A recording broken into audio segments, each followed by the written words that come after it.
Welcome to the Real Estate Reserve Podcast with your hosts, Jason Balin and Ian Horowitz.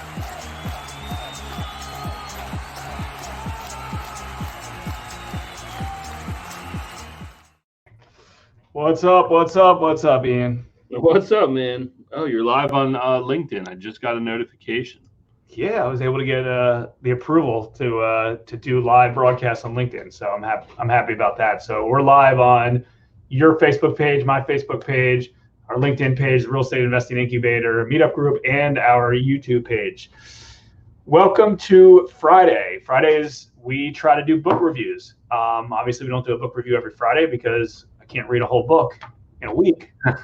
Although I have definitely, if you recall, one of my goals early on as we started was to do more reading in general of podcasts and books. And, typically I would do about one a quarter, and I always wanted to do more than that.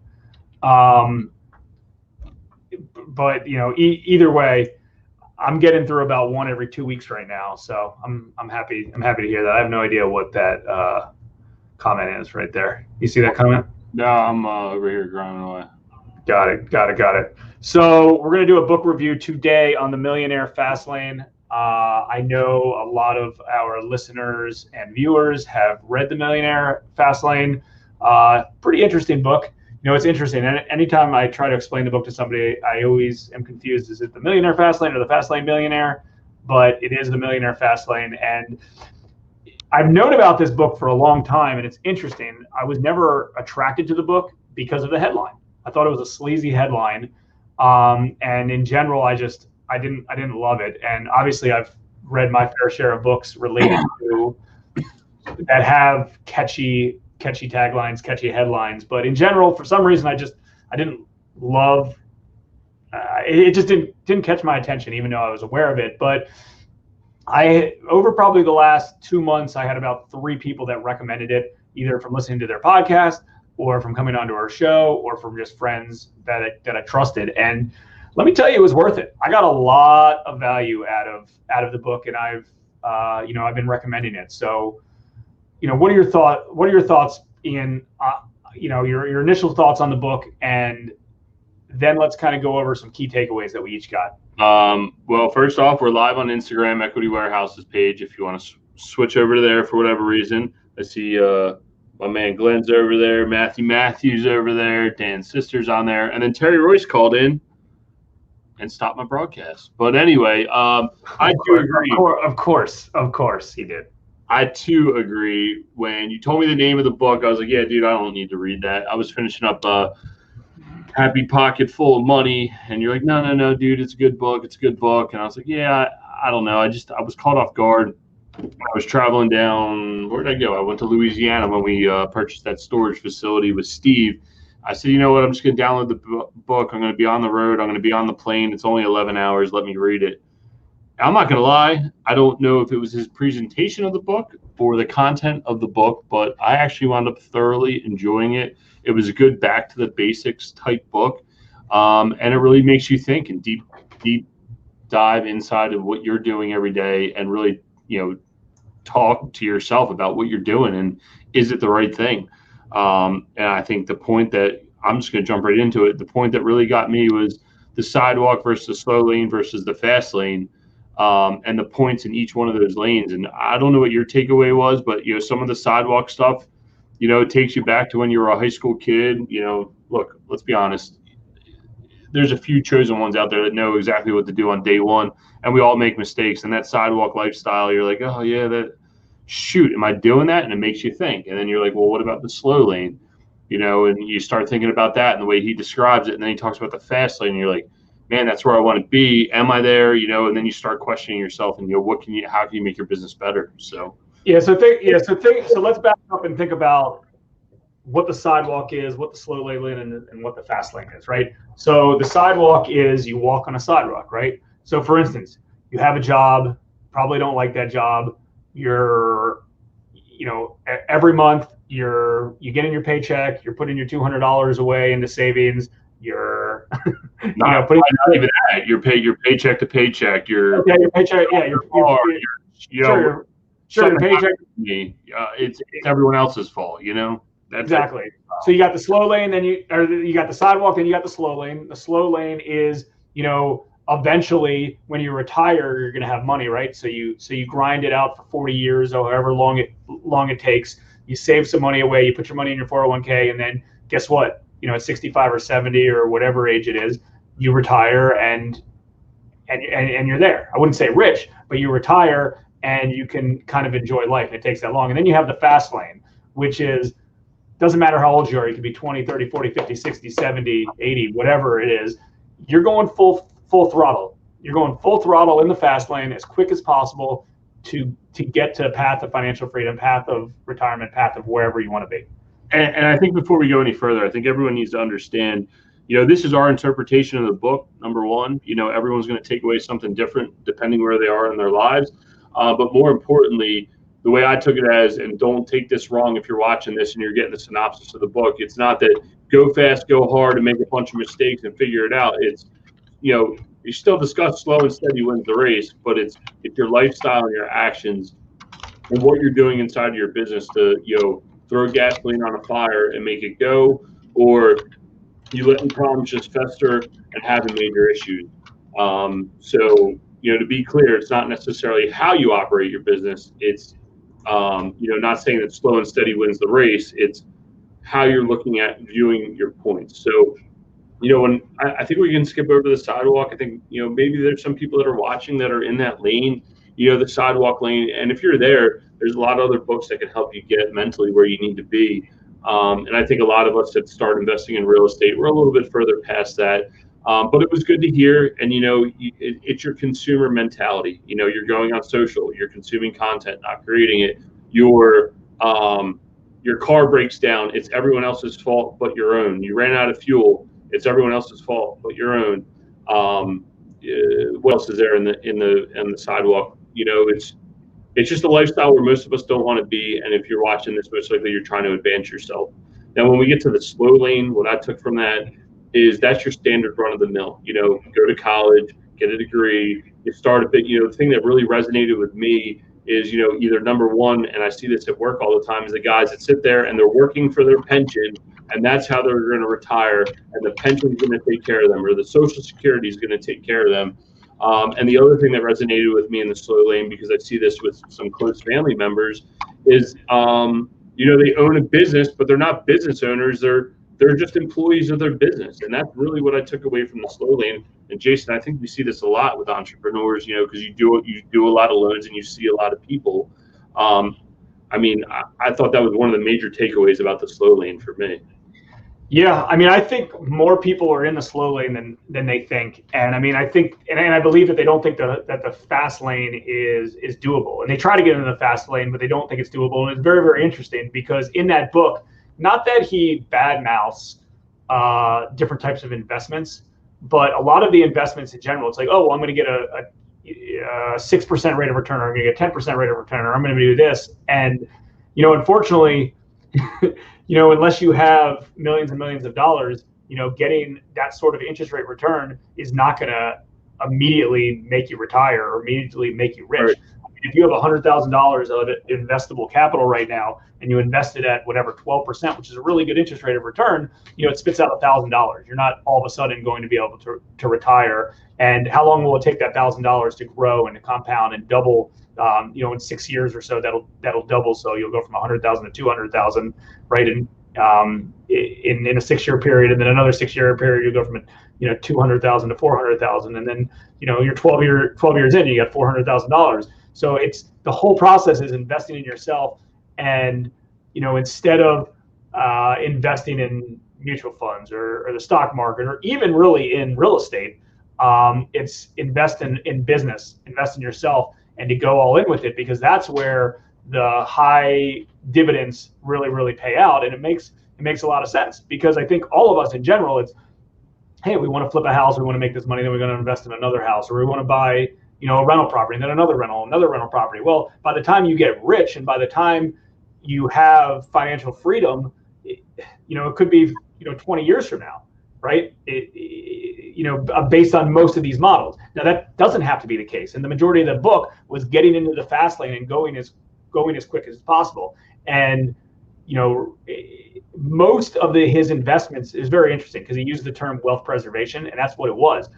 Most of us invest in 401ks and retirement accounts and stock markets and rental properties, real estate, and stuff like that. But so much of that stuff's more preservation because they're good investment vehicles, but those investment vehicles aren't going to get you rich in a quick period of time. Those investment vehicles will get you rich at retirement time, and most of us want to move a lot quicker. So, for instance, hey, instead of going to buy a house, it's like, cool, how am I going to create a home buying company? How am I going to buy a portfolio of dozens or hundreds of units in the next few years, instead of saying, oh, well, I'm going to buy one property a year and then I'll be rich in 20 years. So the fast lane, I think most successful real estate investors that are probably listening to this, successful ones, not newer real estate investors, successful ones are probably still in the slow lane. They might not even be in the fast lane. They're probably still in the slow lane. And I think, a big takeaway that I know a lot of, myself and a lot of my, friends in the space is they're moving quick in the slow lane, but they're not into the fast lane.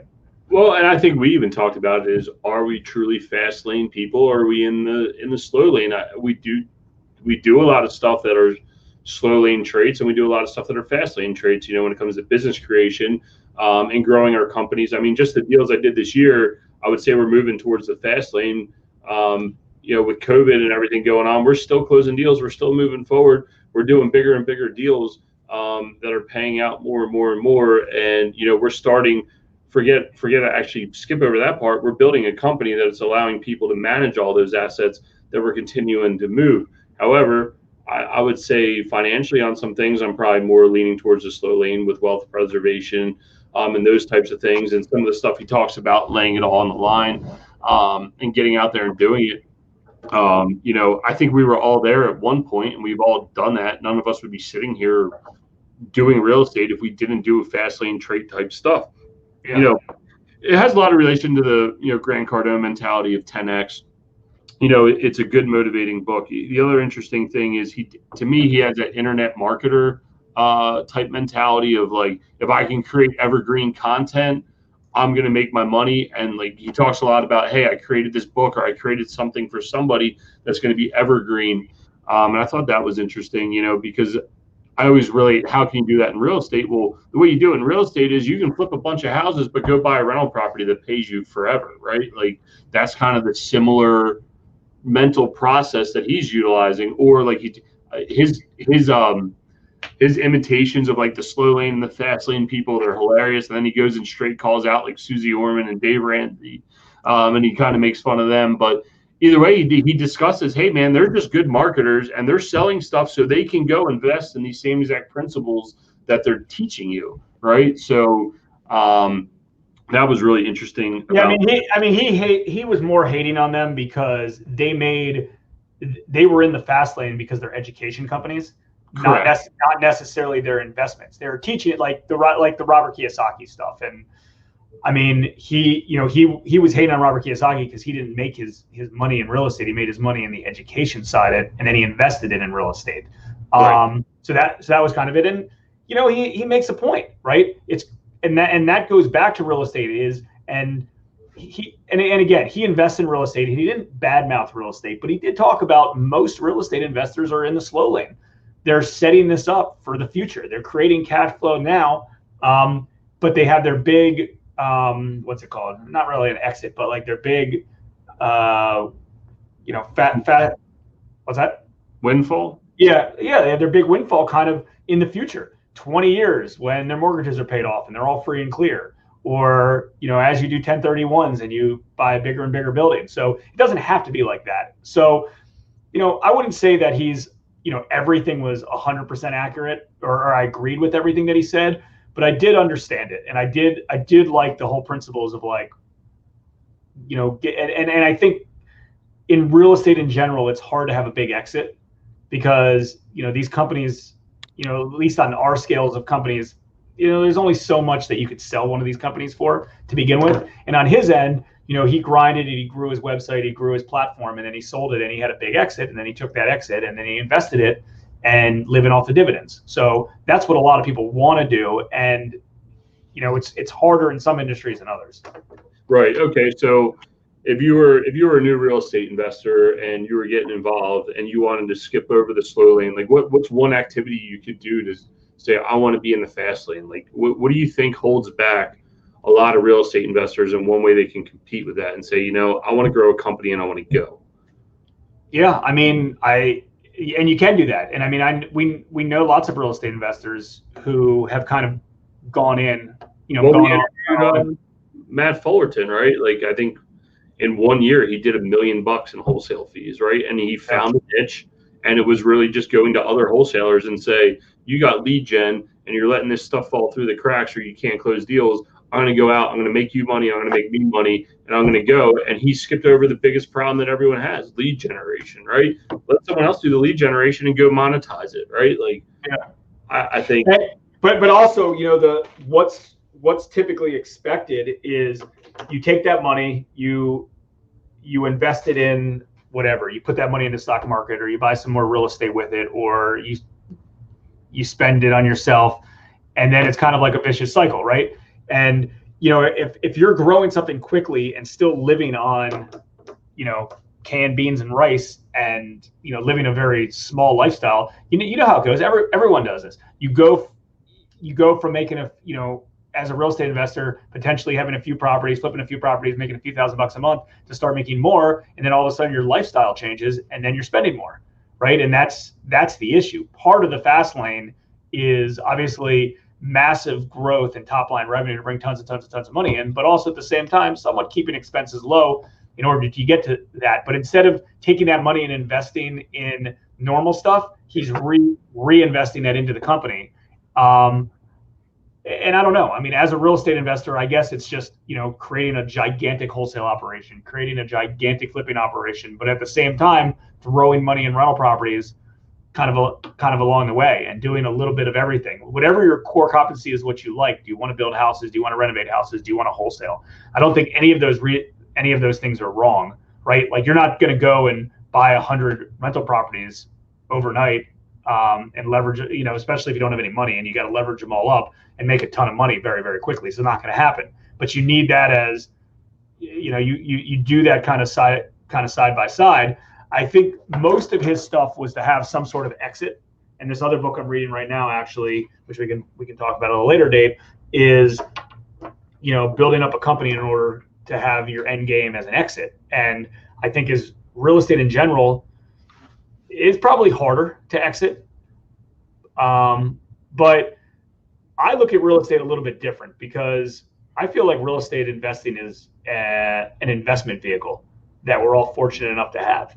Like, you have an investment vehicle that you can deploy your own cash into. I have an investment vehicle that I can deploy my cash into, or friends and family cash into. So it's a little bit different than his approach on it.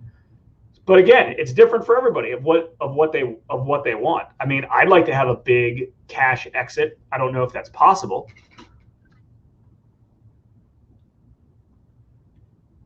So, yeah, I think it's something that resonates with me a lot is that, you talk about, like, hey, you always talk about you and Chris, that you're entrepreneurs. However, this just happens to be the cog that you like to spin, right? Like, and I think that's true with a lot of people, and he talks about it. Actually, I was listening to Russell Brunson's podcast this morning, and he was getting interviewed by his first mentor. And, he talks about how, like, it's very easy, since we're all entrepreneurial. It's like, hey, Jason, I can insert myself in your business and I can help you grow. And then I can go do this business, and I can go do this business, and I can do this business, versus just saying, and real estate's real easy to do it because there's so many different ways to make money. Is to truly, and we talk about it in the Millionaire Fastlane, is to concentrate on one business, go all in, be really, really, really good at it, and make your money, right? Like, make your cog spin, that you're good at, because guess what? Once you have enough money, you can invest in the other businesses that you're passionate about that might not make as much money, but you can make a difference, right? Like, and I thought that was something interesting that he talks about. And, I find it interesting right now, like with what's going on related to me personally. We're really good at what we do here. I think we are anyway. And our union at the fire department just switched leadership. And, a lot of people have been reaching out saying, hey, do you want to participate in this committee? I think I can use some of the business stuff that I've learned here, or Dan can, and go help out with some of the committees, even though it might not be something that we monetize, versus saying, oh, I'm going to help out with the union, but I'm not going to be able to pay for myself, So it's interesting that you can create yourself a lifestyle and then go back and help and do the other things that you want to do once you have that lifestyle the way you want it to be. Well, that's how it always is. I mean, that's how it always is. And, I don't like this excuse. He didn't like the excuse of like, oh, well, it's not all about the money, it's about, helping out. And the rebut to that is, well, how much more could you help out if you didn't have to worry about the money, if you didn't have to worry about personal finance stuff. So I don't think that's a good enough excuse of like, I'm not. So, but again, it's different things for different people. I mean, you can help that many more people if you have cash flow coming in passively. So instead of having to volunteer for 2 hours on a Saturday, you could volunteer the entire Saturday or the entire Monday or the entire Thursday. Yeah. However you want to set up. So, I thought it was good. I mean, I think the book was a little bit aggressive. I think it probably offends some people in general. I would say that, it kind of pushed me to be a little bit more on the fast lane stuff of like, I feel like I'm already on the fast lane in general, but there is definitely kind of slow lane tendencies of cool, this is the amount of money that we're reinvesting every month. And part of it is just the business model. I mean, I hate to say it, but real estate in general makes it hard to have a big exit. I do. I mean, I think we're all on the spot. And it doesn't matter if you're doing lots of loans, if you're flipping a lot of houses, if you're wholesaling a lot of properties, you're making good. If you're doing stuff on volume, you're making good money and you're getting good hits of stuff. Could be, let's say you make an average of $10,000 every time you wholesale a house and you're doing multiple. It's a lot of money. You're doing it. But at the same time, there's still sales activities. And when that stops, that stops. Instead of having to grind and do that all the time, it would be great to have a big hit and then invest and make passive dividends on that. And I think with real estate, it's hard. Short term. I think long term, potentially it's good, but I think unless in real estate you're catch the market great, which is probably not right now, but as all this stuff happens and the market starts softening again soon, it could be where you go out and you really go all in and just acquire a ton of assets, and then potentially turn them around in a few years and sell them for a premium. So that's something we kind of thought about because I do believe that the market's going to soften in the next. Probably sooner than later, and it could be an opportunity to go in and perform something where within a 5 to 8 year period, 5 to 10 year period, you can come in, acquire a lot of stuff. You keep flipping and keep wholesaling for cash flow to come in, and you start acquiring a portfolio of properties. And then as things, improve again and appreciate in value, you potentially sell them for a premium.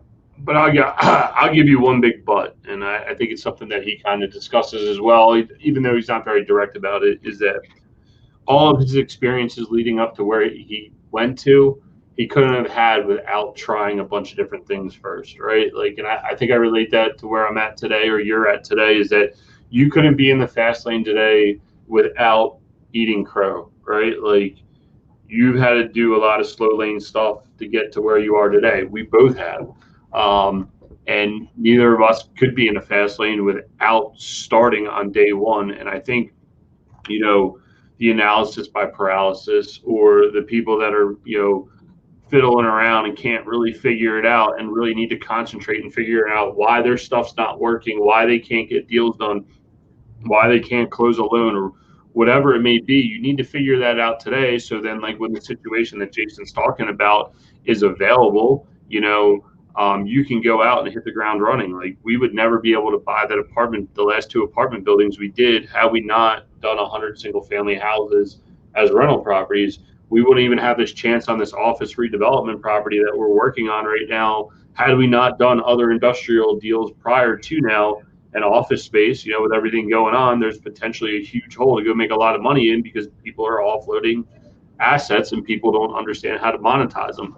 So to go out and do the deals on day one, you have to do that. If you don't do that, you can't move forward, right? Like, but I guess the approach is instead of saying, cool, I'm gonna jump into this slowly or complain about it. You do it fast. It's take action. Hey, take action. If you need to learn this business, as soon as you get off work, get your ass in front of your computer or in front of a book and read and learn, and then go out and execute. So, that's the excuse. And he knows that majority of the people aren't going to do that. I mean, then that's the difference. Right. That's why everyone's on the sidewalk. And a lot of people are in a slow lane. And just because, you own a business doesn't mean that you're not on the sidewalk. I mean, so many business owners literally started a business and they just replace their income with their new business income, and they're stuck in the exact same situation instead of working for somebody else. That's almost worse, because not only are you making the same amount of money you're making before, but you have all the liability and you have all the risk. And you have all they sell and service outdoor power equipment up in Philadelphia, and they've been grinding it out for years, but now they don't have an exit strategy. It's like, man, like, you worked your ass off for what, And I think that's the advantage to real estate, is that it's a little bit different business, that if you don't sell it, you're usually still in a good position. It sucks, but you usually still have cash flow 9 times out of 10. So if you're stuck with the property, it doesn't necessarily kill you. But yeah, man, there's definitely some differences with regular business like he's discussing versus what we do. But again, man, just if you want to learn something, go out and do it. I mean, I see people now talk about how to raise capital.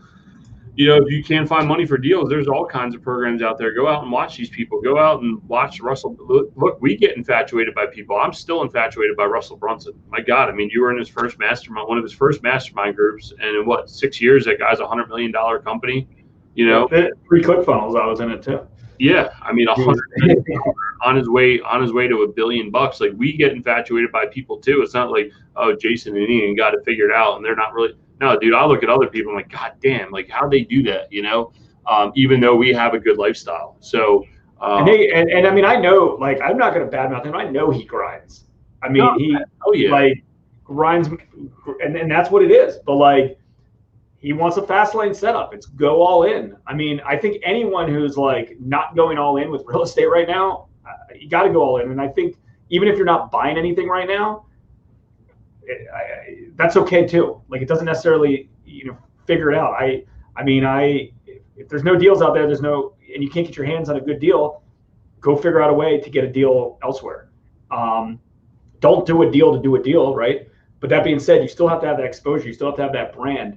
You can't all of a sudden just, like, disappear, because guess what? As soon as the market changes and the rest of the world disappears, you're going to be in there to scoop everything up. Yeah. But you got to put in the hard work. Chris interviewed a big real estate agent from Philly a few years ago, and it was great. It was something that we all kind of know, but he stated it perfectly. He goes, markets like this, where there's a lot of people and it's saturated. I do my regular stuff. I do my regular transactions. I'm in front of people. I get my deal flow, but then as soon as the market starts softening and all the other real estate agents or real estate investors are out of the game, he's like, I go all in. I double, triple, quadruple my ad spend and all my marketing. I want to be branded everywhere, because instead of having, let's say, 100 people to compete with, now I have 4 people or 5 people to compete with. So it's the same model, but if there's still 100 people that you're competing with for an offer right now, it's okay. Just keep chugging away until you find an opportunity. And when things change, which they do, you go all in. And I think right now we're going to get close to when it's time to go all in, to make sure that we can all capture as much market share as we can handle. Man, you're like a weatherman. If you just keep saying it, one day it's going to be true. Yeah, I suppose. Yeah, no, I don't disagree. I mean, you still see rates. You still see prices climbing. Granted, debt's like super cheap, but I know Powell just came out and said whatever he said about keeping interest rates the same. People are jumping for joy, but I don't really get into the whole Fed thing. But we know as interest rates are low, prices are going to continue to climb, and vice versa. So be ready for it when it is coming. So.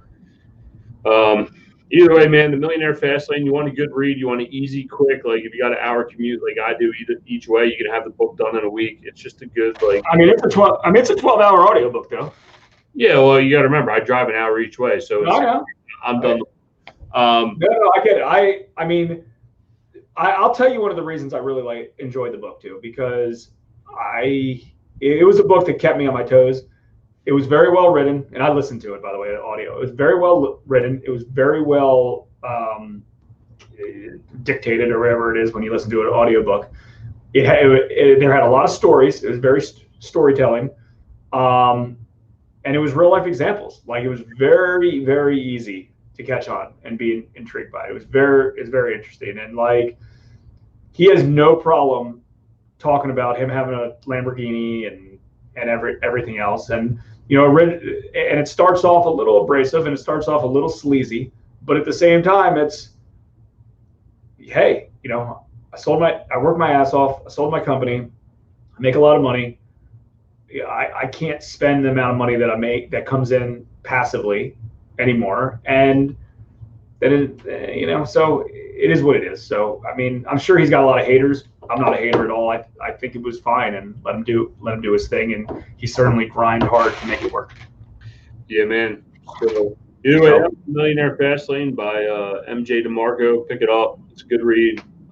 It's a good listen. It's actually, it's probably a better listen than it is a read, because he's very entertaining throughout the book. That's right. Agreed. It keeps you engaged, and back end of the book was a little slow. It was a lot about marketing and stuff, but either way, it's worth a listen. Grab it, pick it up. We don't make any money off this stuff. We don't even have a link to it. So if you go on Amazon, it's on there. It's a real easy read, and enjoy yourself, man. If you guys have any comments, or if you have any other books that you'd like to suggest that we review, that we should read, we're always open to it. You can email me at ian@equitywarehouse.com and Jason@hardmoneybankers.com. yeah. In general, not that there's not a lot of really good books out there, but I typically only read a book based on recommendation from somebody, because there's a lot of very good, catchy, listen, just like anything else, what sells? Taglines sell, headlines sell, book covers sell. That's not the best book cover in the world, but it's good substance, right? Like, it's very good. It's very good quality. It's same thing. So, like, in general, everyone gets potentially stickers. Everyone looks and be like, oh, I'm attracted to this book because it's got a really good cover. That's what always sells things. So I try not to fall into that trap. But I do like to take recommendations. So if anyone has a recommendation of another book, I'm finishing up Buy and Build right now. I'm going to be done with that this weekend. So if anyone has another recommendation, I have a laundry list of books that I choose from and pick from on Audible. But, I like, when there's something that's really interesting, I like to push them to the front of the line. And then I convince Ian to read it, and then we get to do a book review. Yeah, by the time I finish it, you forgot what the book's about, and every conversation we had before we jumped on here to remember what the book's about. But either way, good book, and I guess we'll catch you guys next week. I don't know who we have lined up yet, but we will find someone, or we will jump on here and talk to you, and we'll catch you guys next week. If you need anything, feel free to reach out. Take care. Thanks for tuning in to the Real Estate Reserve Podcast. Do us a favor and like, comment, and share our broadcast. It helps the algorithm and helps us spread the word too. Till next time, thank you for tuning in.